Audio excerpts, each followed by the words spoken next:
Dear students, we are starting with new topic of green chemistry. Here we will see about the principles of green chemistry and who has worked and what are the different types of things that we need to look into green chemistry. The word green chemistry was termed by Professor Paul Anastas, who has worked a lot in bringing out this green chemistry, and so rightly he has been known as father of green chemistry. The green chemistry aims to eliminate or at least reduce the pollution by preventing it from happening as far as possible. We know that nowadays our earth is undergoing climate change, and there is global warming is there, and lot of pollutants are being thrown out into the atmosphere. Because of this we are having very lot many different types of diseases that are coming up. So in diseases को रोकने के लिए हमें ऐसे methods use करने चाहिए जहाँ पर कि कम से कम पोल्यूशन क्रिएट हो या फिर पोल्यूशन क्रिएट ही ना हो। जहाँ तक हो सके वहाँ तक पोल्यूशन क्रिएट ही ना हो। अगर पोल्यूशन क्रिएट होता भी है तो it should be at the minimum levels so that the earth's overall environment will be safe for us to habitat, not only for us, for other organisms which are habitating on this planet should also be flourish as far as possible. So यहाँ पर हम green chemistry में mainly जो pollution होता है अर्थ पे वो generally होता है केमिकल्स की वजह से। So chemical industries are there which are polluting as well as other things which are using chemicals, वो भी सारा पोल्यूशन में भागीदार होते हैं और पोल्यूशन को बढ़ाते हैं। So what we have to do is here in this green chemistry we aim or we change the processes in such a way that they either eliminate or they at least reduce the pollutions that are being happening, so that there will be changes in the chemical reactions, chemical processes are desired according to the green chemistry principles. The goal of green chemistry is to design synthetic methodologies that reduce or eliminate the use of or generation of toxic products, byproducts, solvents and all other associated products. जितना कम chemicals हम use करेंगे या जितना कम chemicals हम manufacture करेंगे उतना ही हमारे environment के लिए बेटर रहेगा। सो हमें ऐसे कुछ मेथड्स यूज करने चाहिए या ऐसे प्रोडक्ट्स फाइंड आउट करने चाहिए जिसकी वजह से कम पोल्यूशन क्रिएट हो और हमारा जो एनवायरनमेंट है वो बराबर बचा रहे। इसके लिए एक क्लासिकल एग्जांपल है adipic acid. Adipic acid in the year 2018 was used about 4 million tons of adipic acid was used all over the world. 4 million tons is a very large or very huge amount that is being used. Just one chemical we are using it up to the tune of 4 million tons. 4 million tons means 40 lakh ton. 40 lakh ton means हमको trucks पे अगर हम carry करें तो 4 lakh trucks हमको लगेंगे 4 million tons of adipic acid use करने के लिए। 4 लाख ट्रक्स अगर हम यूज करेंगे तो उसमें पोल्यूशन भी होगा, यहाँ से वहाँ ले जाने में भी ट्रक्स का भी कार्बन डाइऑक्साइड क्रिएट होगा और काफी सारे दूसरे पोल्यूटेंट्स भी उसके एग्जॉस्ट गैस में से निकलेंगे। प्लस जो हम एडिपिक एसिड बनाते हैं उसमें भी काफ़ी सारा पोल्यूशन क्रिएट होगा, पोल्यूटेंट्स बनते हैं। So adipic acid is used generally for nylon जो हमें थ्रेड्स वगैरह में काम में आता है, पॉलीयूरिथेन्स जो हमारे अभी प्लास्टिक या एल्यूमिनियम वगैरह को रिप्लेस कर रहे हैं, lubricants for the vehicles, plasticizers for creating plastics and other things. So adipic acid is generally used in this four, plus there are many other uses also for adipic acid. Mainly it is used for nylon, polyurethane, lubricants and plasticizer manufacturing. So this adipic acid was traditionally being traditionally being manufactured by using benzene. Benzene is a carcinogenic solvent. Benzene जब भी हम use करते हैं तो वहाँ पे cancer होने का चांसेस ज़्यादा होता है। So this material is a carcinogenic. So जब भी वर्कर्स इसको एक्सपोज होते हैं बेंजीन को, जब भी एडिपिक एसिड बनाया जाएगा अगर बेंजीन से बना रहे हैं तो वर्कर्स भी वहाँ पे बेंजीन से एक्सपोज होते हैं। बेंजीन को स्किन को भी टच होता है और उनको इनहेल भी करते हैं वो। So inadvertently they are inhaling benzene, so they are prone to cancers. लेकिन इसमें हमारे पास एक तो यहाँ पे अल्यूमिना वगैरह हम यूज करते हैं, प्लस यहाँ पर जब नाइट्रिक एसिड यूज कर रहे हैं तो नाइट्रस ऑक्साइड्स, नाइट्रोजन ऑक्साइड्स जो है वो एनवायरनमेंट में रिलीज होते हैं। So nitrogen oxides are being released in this particular process, NOx वहाँ पे रिलीज होता है। इसकी वजह से एनवायरनमेंट में काफ़ी सारा प्रॉब्लम आता है, प्रॉब्लम क्रिएट होता है। NOx we know that they are responsible for depletion of ozone also. So when we are manufacturing ozone to the tune of 4 million tons, 4 million tons जब हम बना रहे हैं तो यहाँ पर NOx भी जो है वो भी काफ़ी ज़्यादा मात्रा में रिलीज होगा वहाँ पर। So this is not a desirable product, a desirable method of synthesizing adipic acid which is being used in a very large quantity. So उसको replace किया गया greener method से, greener pathway से। यहाँ पे हम क्या यूज करते हैं? We are using D glucose. D glucose को हम ई कोलाई बैक्टीरिया से प्रोसेस करवाते हैं and we get three dehydroshikimic acid. Shikimic acid हमने अभी जस्ट पढ़ा था इन बायोजेनेसिस एंड बायोसिंथेसिस में। तो 3-डिहाइड्रोशिकीमिक एसिड हम यूज करते हैं, मिलता है हमें after processing D-glucose by E. coli. And then again the same E. coli will be converting it into cis-muconic acid. This cis-muconic acid will then be processed by using platinum, and hydrogenation yields reduction of this muconic acid yields the adipic acid. So यहाँ पे हम कहीं पर भी nitrogen oxides हम eliminate नहीं कर रहे हैं, HNO3 वगैरह हम यूज नहीं कर रहे हैं। प्लस यहाँ पे जो हम यूज कर रहे हैं प्लैटिनम, वो कैटेलिटिक अमाउंट में होता है, ज़्यादा नहीं होता है, और हाइड्रोजन जो है वो पूरा इनकॉर्पोरेट हो जाता है प्रोडक्ट में। Plus we are using E colis which are biomolecules और which are organisms, so they are we can easily multiply them. And जो ग्लूकोज हम यूज कर रहे हैं as a starting material, this is a renewable source of energy. Glucose हमारा renewable है, benzene हमारा renewable नहीं है। बेंजीन हमें मिलता है पेट्रोलियम प्रोडक्ट्स में से, और ग्लूकोज हमें मिलता है काफ़ी सारे दूसरे नेचुरल ऑर्गेनिजम्स, नेचुरल प्लांट्स वगैरह सोर्सेज में हमें मिलता है glucose. So glucose can be renewed every year, हम प्लांट्स ग्रो करके ग्लूकोज हम ले सकते हैं। So it is a renewable source while benzene is a non-renewable source. So here greener pathway is more better, it is a better than the traditional pathway. ऐसे ही हम green chemistry में use करते हैं ऐसे प्रिंसिपल्स या ऐसे reactions हम use करते हैं जिसकी वजह से कि एनवायरनमेंट कम से कम पोल्यूट हो, और जो पोल्यूटेड जो हमारे प्रोसेसेस होते हैं उन्हें हम हटा सकें और ग्रीनर प्रोसेसेस हम वहाँ पर ला सकें। So this for that we have been provided with 12 principles of green chemistry. Professor Paul Anastas along with Professor John Warner have postulated 12 principles for green chemistry, and when we use these 12 principles it will be reducing pollution in the environment. These are all of them are not always applicable, we are not able to follow all of them, but we should be, it is desirable that we should follow them as far as possible. The first principle is it is better to prevent waste than to create or clean up the waste after it has been formed. This is very much simple, like हमारे पास बीमारी में भी हम बोलते हैं it is always better than it is always better to prevent than the cure. यहाँ पर भी वही हाल है। अगर हम वेस्ट को जितना कम मैन्युफैक्चर करेंगे या पोल्यूशन को जितना कम मैन्युफैक्चर करेंगे, उतना ही हमें कम उसके पीछे उसको ट्रीट करने के लिए या उसको क्लीन करने के लिए खर्च करना पड़ेगा। अगर ज़्यादा हम पोल्यूटेंट्स बना रहे हैं तो उसको क्लीनिंग के लिए भी ज़्यादा खर्च करना पड़ेगा। So it is always better to prevent the waste than to treat and clean up after it has been formed. Adipic acid में भी हमने अभी जस्ट देखा कि बेंजीन को यूज करने से हमारे पास NOx वगैरह बनते हैं, nitrogen oxides as a pollutants बनते हैं। उससे बेटर है कि हम ग्लूकोज को यूज करें। ग्लूकोज को यूज करते हैं तो हमारे पास वो सब नहीं आता है।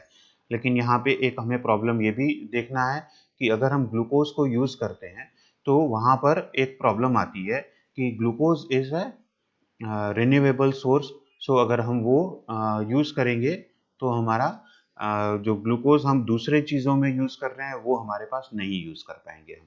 So that is one problem over here कि हम जो ग्लूकोज हम यूज़ करते हैं जनरली शुगर वगैरह में, तो शुगर हम या शुगर या जैगरीज वगैरह हमारे पास उसके लिए कम सोर्स बचेगा। So we have to compensate in both the ways. The second principle is synthetic methods should maximize the incorporation of all the materials used in the process into the final product. This is also called as atom economy. यहाँ पे इसका मतलब होता है कि अगर हम suppose A plus B हमारा रिएक्टेंट्स हैं and we are forming a product C plus D. It is always desirable that A plus B gives rise to a desired product only rather than an unproduct byproducts being formed. Byproducts डी form होने के बजाय सिर्फ हमें अगर D C ही हमें चाहिए तो ओनली सी बनता है तो दैट इज मच बेटर, क्योंकि यहाँ पे क्या होगा कि ए और बी दोनों का मास कंप्लीटली सी में कन्वर्ट हो जाएगा. सो हमारा टोटल जो रिएक्टेंट्स है वो सारे के सारे प्रोडक्ट में काम आ जाएंगे. Like for example we have a Diels Alder reaction. Diels Alder reaction में हमारा क्या होता है, we have cyclohexadiene plus, if we have this diene plus dienophile will be giving rise to, this will be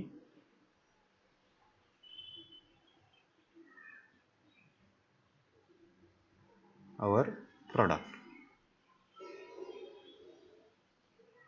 This will be the product. यहाँ पे क्या हुआ है, we have a reactant which is having 6 carbon atoms and we have 2 plus 2 4, 4 and 4 8 hydrogens. So we have a C6H8 and this is having 1 2 3 3 C3, यहाँ पे 2 और एक 3 और 4 हाइड्रोजन्स और 2 ऑक्सीजन्स. सो ओवरऑल क्या है, इसका जो मॉलिक्यूलर वेट है, we have it 72 plus 8, 80 is the molecular weight of this. 12 6 are 72, 72 plus 8, 80 is molecular weight here. Here is, this is our 12 3 is 36 plus 4, 40, 40 plus 32, 72. So what we are having is, we are using 152 grams of ingredients or 152 grams of reactants, and we are getting over here exactly, this is 6 plus 2 8 plus 1 9, that is C9. यहाँ पे दो oxygens हैं हमारे पास और hydrogens 2 plus 2 4 5 6 7 8 9 10 11 and 12. So 12 hydrogens we have it. We have 9 12s are 108 plus 32 plus 12. So we have it overall, this 2, this 5 1. So 152 grams of product we got it.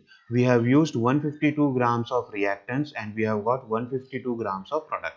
That means here complete 100% conversion of reactants to product is happening. Here the atom economy we define.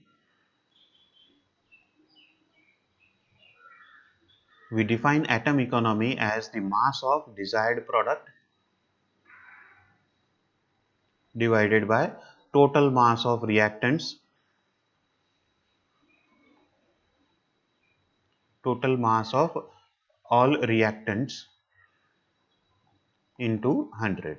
This will be giving us the atom economy. For this particular reaction we have it 152 divided by 152 into 100, that will be equal to this gets cancelled, so we have 100% atom economy. So it is desirable, according to second principle, it is desirable that all the reactant molecules must be incorporated into the final product. That is, it should have a 100% atom economy, or at least maximum amount of reactants must be converted into products. हमें इस तरह से हमारे reactions को use करना है कि जिससे कि हमारे पास मैक्सिमम नंबर ऑफ प्रोडक्ट्स हमारे पास आए, मैक्सिमम अमाउंट ऑफ प्रोडक्ट्स हमारे पास वहाँ पर बनना चाहिए. जो भी रिएक्टेंट्स हैं हमारे, वो रिएक्टेंट्स हम मैक्सिमम अमाउंट ऑफ प्रोडक्ट्स में कन्वर्ट कर सकें. We can have another example, like for example, if we have a substitution reaction CH3OH plus NaCN, simple substitution reaction if we consider it. If you consider a simple substitution reaction where methanol is being treated with sodium nitrile, we will get a product as methyl nitrile plus NaOH. What we are having is, here the molecular weight of methanol is 32. Similarly, molecular weight of NaCN will be 49 So overall we are having 81 grams of reactants we are adding, but we are getting a desired product of CH3CN only, which is having molecular weight of 41. So here the atom economy will be desired product divided by total mass of the reactants, both the reactants combined together, into 100. So this comes approximately as 50%. 40 divided by 80 will be about 50%. So approximately 50% of the reactants only we are incorporating into products. The other 50% of the mass will be going as a waste. So ये हमारा नहीं होना चाहिए. According to second principle, it is that कि जितना ज़्यादा हो सके उतना ज़्यादा reactants को हम product में convert करें. So that is our atom economy, or the second principle. The third principle is synthetic methodologies should be designed to use and generate substances that possess little or no toxicity to human health and environment. यहाँ पे हमें ऐसे methodologies design करने हैं जिसकी वजह से कम pollutant create हो और जिसकी वजह से ह्यूमन हेल्थ बराबर रहे और एनवायरनमेंट भी अच्छे से रहे. सो हमें यहाँ पर उस तरह से यूज़ करना है मेथोडोलॉजीज को या रिएक्शंस को ऐसे क्रिएट करना है, ऐसे करवाना है जिसकी वजह से कम pollutants create हो. Like for example we can have it adipic acid. Adipic acid का जो ट्रेडिशनल मेथड है, उस ट्रेडिशनल मेथड में हमने बेंजीन लिया था. बेंजीन को हम ऑक्सीडाइज करते हैं यूजिंग नाइट्रिक एसिड और हमारे पास काफ़ी सारा पोल्यूटेंट्स क्रिएट होता है. लेकिन अगर उसी की जगह पे अगर हम ग्लूकोज यूज़ करते हैं जो कि रिन्यूएबल सोर्स है, वो यूज़ करते हैं तो ई कोले के थ्रू हम इजीली एडिपिक एसिड बना सकते हैं. सो यहाँ पर हम मेथड चेंज कर रहे हैं जिसकी वजह से जो टॉक्सिक मॉलिक्यूल्स क्रिएट हो रहे थे वो टॉक्सिक मॉलिक्यूल्स क्रिएट नहीं होते हैं. सो हमें ऐसे मेथड्स यूज करने हैं जिसकी वजह से टॉक्सिसिटी कम से कम हो वहां पर. So that is our third principle. The fourth principle is the chemical products should be designed to preserve efficacy of function while reducing the toxicity. बहुत सी बार होता है कि जो हम प्रोडक्ट बनाते हैं वो प्रोडक्ट्स थोड़े से टॉक्सिक होते हैं, उसका टॉक्सिसिटी थोड़ा होता है. सो हमें यहाँ पर इस प्रिंसिपल के थ्रू हम ये बता रहे हैं कि ऐसे हमें प्रोडक्ट्स बनाने हैं जिसका जो एफिकेसी है या जिसका जो पावर है वो वैसा का वैसा ही रहना चाहिए, उसका यूज वैसा ही होना चाहिए, लेकिन उसकी टॉक्सिसिटी कम होनी चाहिए. टॉक्सिसिटी कम होगी तो ह्यूमन हेल्थ भी अच्छे से बना रहेगा. Like for example in this coronavirus itself we have seen that जो वैक्सीन्स बन रहे हैं उन वैक्सीन्स में हम जनरली यही देखते हैं कि वैक्सीन इफेक्टिव हो, आगे हमें कोरोना वायरस इन्फेक्शन ना हो, ये हम देखते हैं वहाँ पे. प्लस हम ये भी देखते हैं कि वो टॉक्सिक भी ना हो. हम 1 मिलियन में एक पर्सन को भी उसको प्रॉब्लम नहीं आना चाहिए, ये हम वहाँ पर देखते हैं. So we use the efficacy should be as high as possible and the toxicity should be desirable, it is 0 or it should be minimum toxicities. So this is our fourth principle. Fifth principle is that use of auxiliary substances such as solvents, separation reagents should be made unnecessary wherever possible. हम यहाँ पर क्या होता है कि जब भी हम रिएक्शंस करते हैं तो हम बहुत सारा सॉल्वेंट्स लेते हैं. हमारे पास अगर सपोज हम 1 मिलीमोल्स ऑफ एक कोई मॉलिक्यूल्स लेते हैं, रिएक्टेंट्स लेते हैं 1 मिलीमोल, तो उसमें हम अराउंड 10 मोल्स के जितना हम सॉल्वेंट्स यूज करते हैं. सो अगर हम 100 ml का टोटल रिएक्शन हम टोटल ले रहे हैं तो उसके अंदर में रिएक्टेंट्स हार्डली 1 ml के आसपास रहता है, बाकी 99 ml तो हमारा सॉल्वेंट रहता है. सो इट इज डिजायरेबल कि हम सॉल्वेंट का यूज कम से कम करें. So reactions should be carried out in solid phase as far as possible, जिससे कि हमारा reactants जो solvents है वो कम से कम यूज होगा. क्योंकि यहाँ पर एक बार solvent यूज हो गया उसके बाद में वो generally दूसरे इसमें हम यूज करने से पहले उसे हमें प्रोसेस करना पड़ता है. जो भी हमारा reactants है या reagents है, आफ्टर रिएक्शन जो बाय प्रोडक्ट्स बने उन सबको हटाना पड़ता है और उसके बाद में उस सॉल्वेंट को हम प्यूरिफाई करके फिर यूज कर सकते हैं. सो अननेसेसरी स्टेप्स बढ़ जाते हैं अगर हम सॉल्वेंट्स यूज कर रहे हैं तो. Similarly separation reagent should also be used as less as possible. अगर हम सॉल्वेंट्स यूज नहीं कर रहे हैं या कम से कम यूज़ कर रहे हैं तो सेपरेशन रिएजेंट्स भी हमारा कम से कम यूज़ होगा वहाँ पे। So this is our fifth principle of green chemistry. Sixth principle is energy requirement should be recognized for their environment. जो हम एनर्जी हम यूज करते हैं रिएक्शंस को जब हम रिएक्शंस जब हम कैरी आउट करते हैं, so if A plus B is giving rise to some product C, we generally heat the reaction.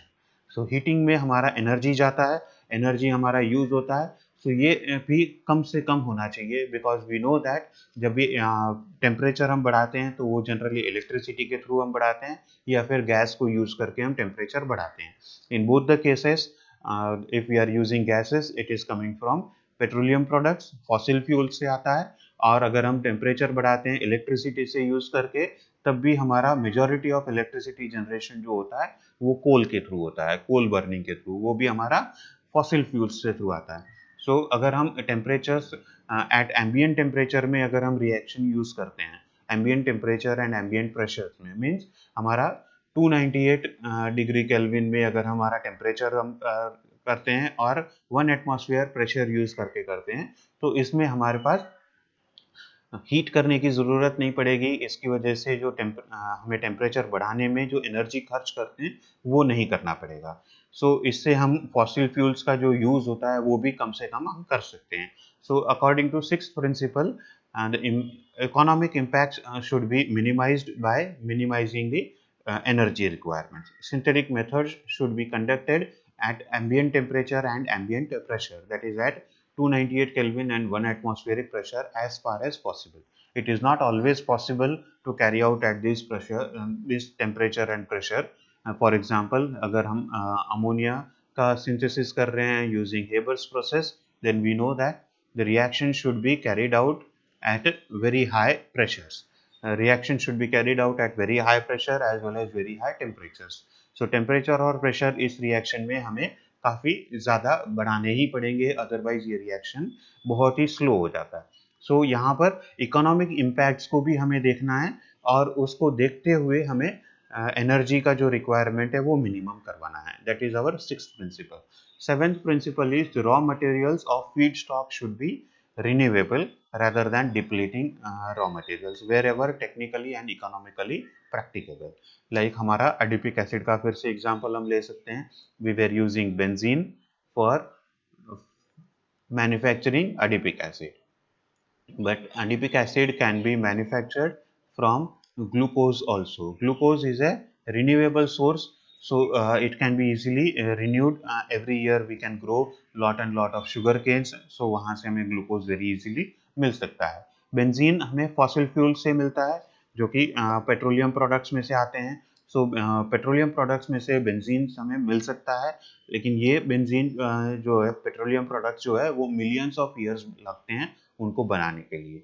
Millions of years पहले जो भी हमारे पेड़ पौधे जमीन के अंदर चले गए थे, वो at a very high pressures they are getting converted into petroleum products and coal. उसको हम यूज करके फिर बेंजीन हमें मिल सकता है।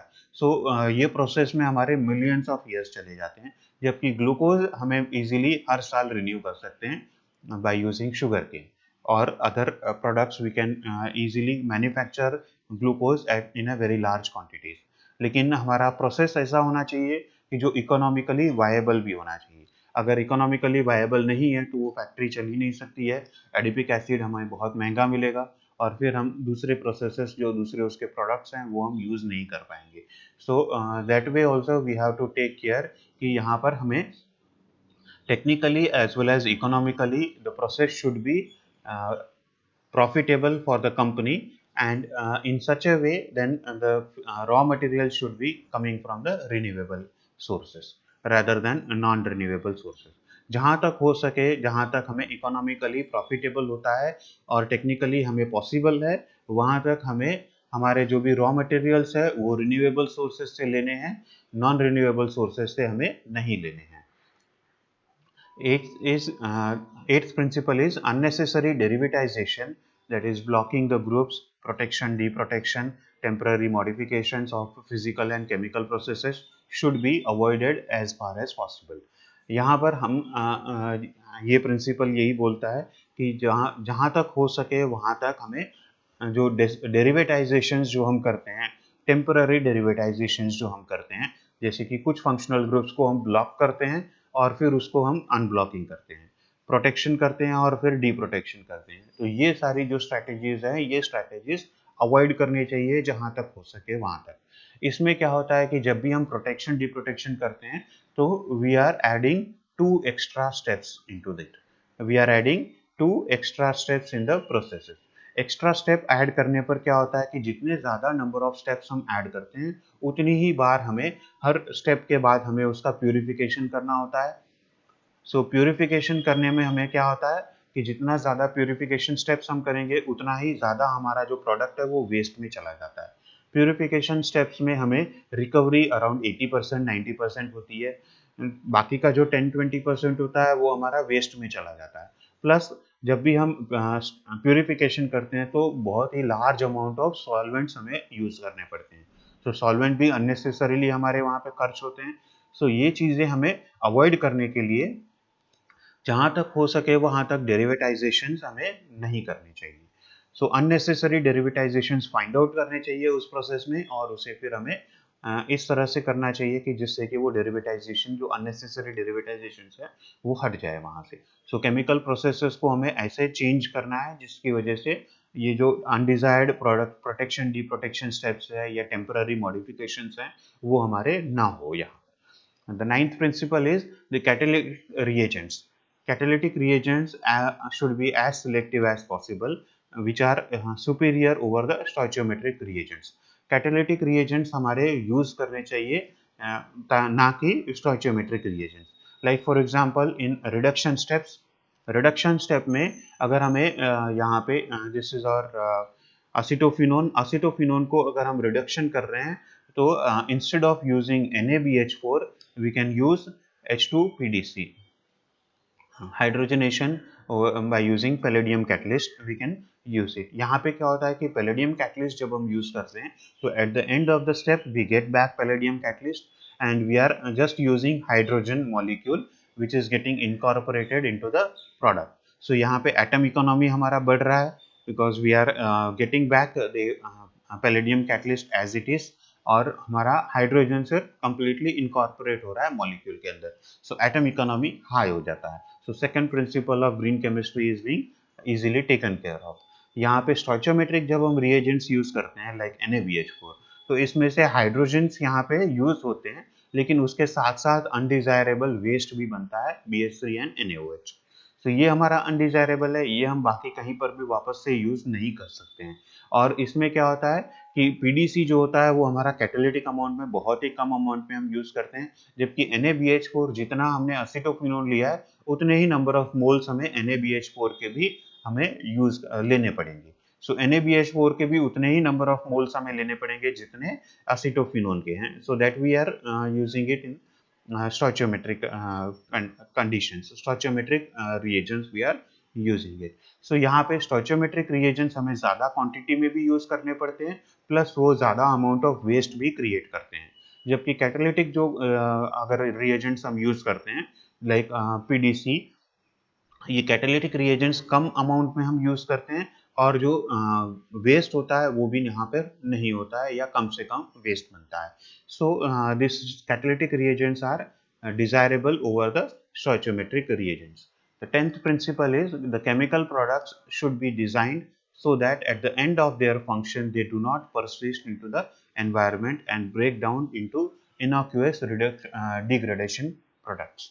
यहाँ पे हम एग्जाम्पल ले सकते हैं प्लास्टिक्स।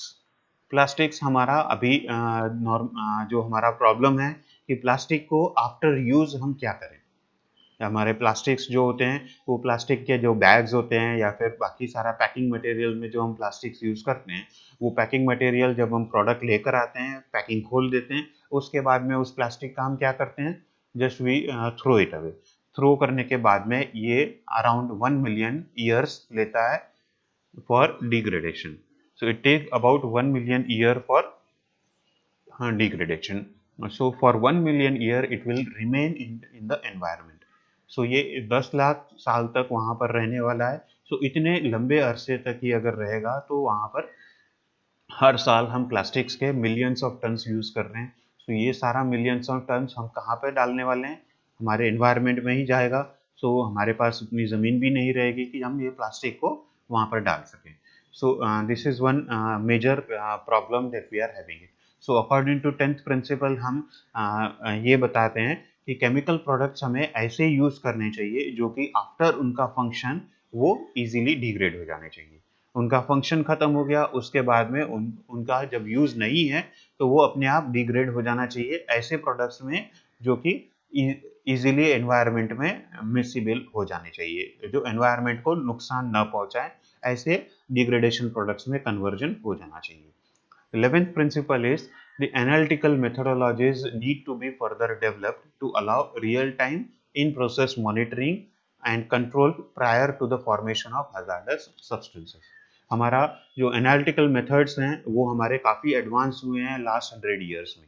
हमारे पास बहुत सारे सोफिस्टिकेटेड इंस्ट्रूमेंट्स आ गए हैं जिसकी वजह से हम रिएक्शंस को इजीली मॉनिटर कर सकते हैं, कैसे कितना प्रोडक्ट बना है वो हम फाइंड आउट कर सकते हैं।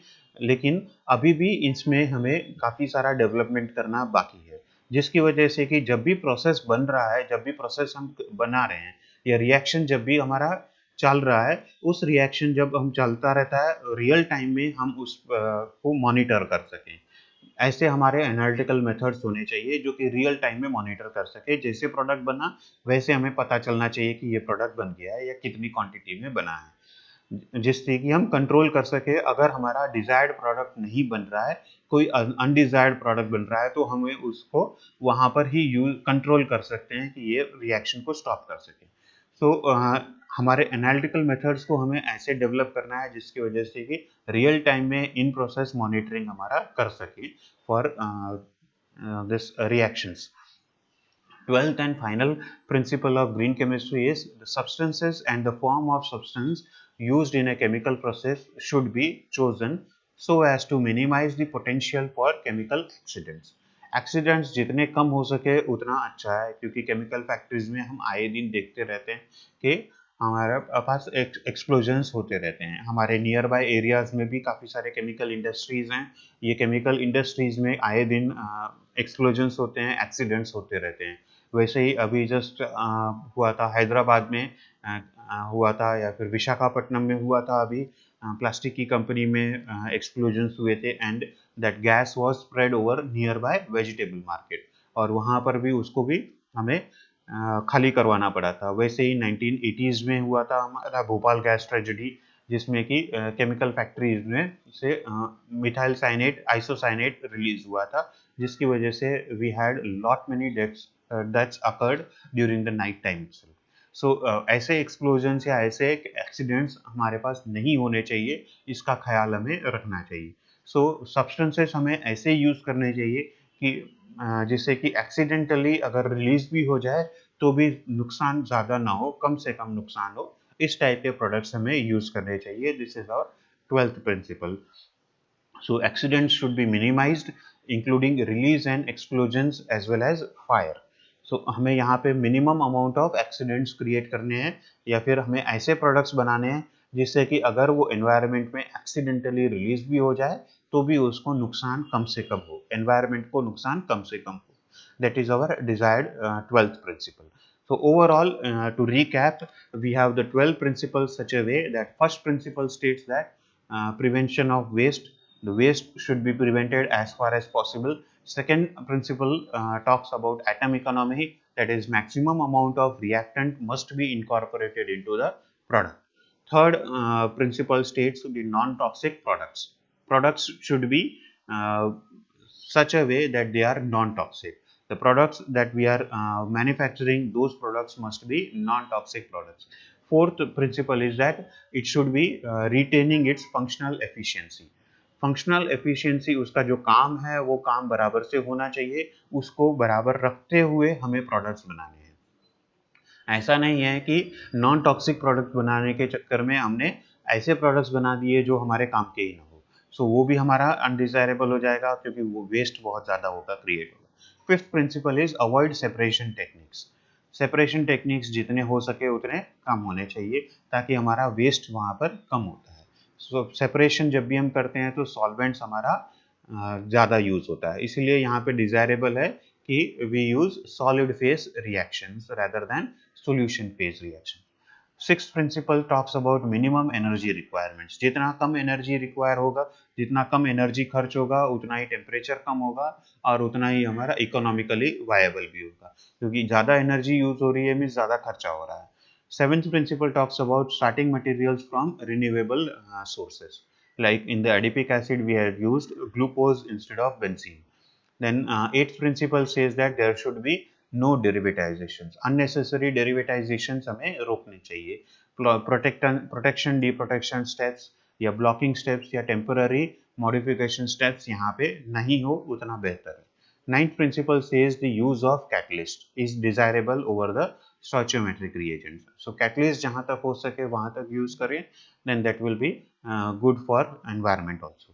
10th principle says about the biodegradable products. जो प्रोडक्ट्स हम यहाँ पे बना रहे हैं वो प्रोडक्ट्स हमारे बायोडिग्रेडेबल होने चाहिए, उसका फंक्शन खत्म होने के बाद में उसको हम एनवायरनमेंट में इजीली दे देना चाहिए, इजीली डिग्रेड हो जाने चाहिए, ज़्यादा समय तक वहाँ पे एनवायरनमेंट में रहने नहीं चाहिए. That is 10th principle. 11th principle is strengthening of analytical techniques.